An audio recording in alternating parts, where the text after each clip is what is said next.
Celebrity Chef Mark The Kalick. one, the only, Chef Mark. Our buddy, Chef Mark Kalick. We have celebrity chef Mark Kalick.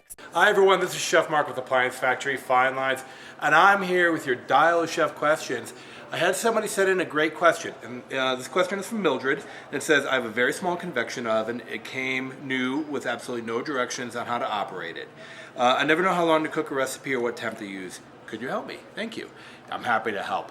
So, oftentimes these smaller ovens are a combination oven. So they do a couple of things. They're a microwave as well as an oven. And the benefit to that is because they have a smaller cavity, they heat up really, really quickly.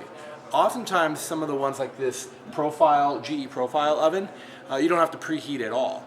A larger oven like this is also a convection oven, and it's about double the size. So you're definitely going to want to preheat this. As far as cooking times and temperatures, with convection, typically you want to reduce your oven temperature by about 25 degrees to keep your cooking times consistent to what a recipe might say. However, modern convection ovens, they typically do that for you. So if you set it at 350 convection, and of course convection is a fan that's circulating air and it reduces hot spots, you're actually reducing the oven temperature automatically to about 325. So your standard cooking times will hold true. What I do is I put everything on 375 convection and then I adjust my cooking times. Remember, time is the worst indicator of doneness. So I oftentimes hear people say, well, I cook my steak for 4 minutes on one side and then 3 minutes on the other side. And there's so many variables there. How hot your pan might be, what kind of oil you're using, what kind of steak, how much marbling it has, how warm it was before it went into the pan. And I think the same is true when you're using an oven as well. There's so many variables. I might roast potatoes all the time, but the potatoes might have more moisture content.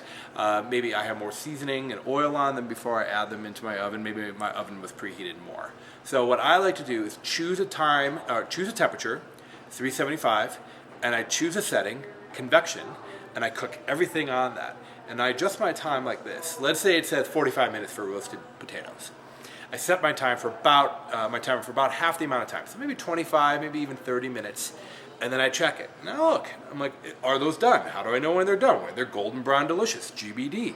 And if they need a little bit more time, I set it for half the amount of time that I think they're going to cook. So let's say, about 15 minutes more, set it for 7 minutes. Then I check them, and then I set them for 4 minutes.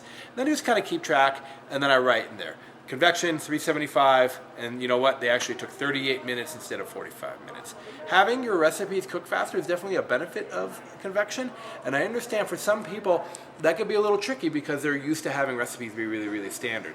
But remember, recipes are just a guideline. So Mildred, I hope that answers your question without knowing exactly what appliances you have. This is really the best I can do as far as speculating which piece of equipment you have. And as far as how it operates, they all pretty much are very, very similar. On and off, convection bake, and I prefer convection bake over convection roast. It's a little bit more consistent, less browning typically, and then just set the temperature and hit start. I think that's going to help you out. So anyway, thanks for the questions. You can send your questions to dialchefmark@gmail.com, and I'll make sure I make the answers in video form. Thanks for tuning in.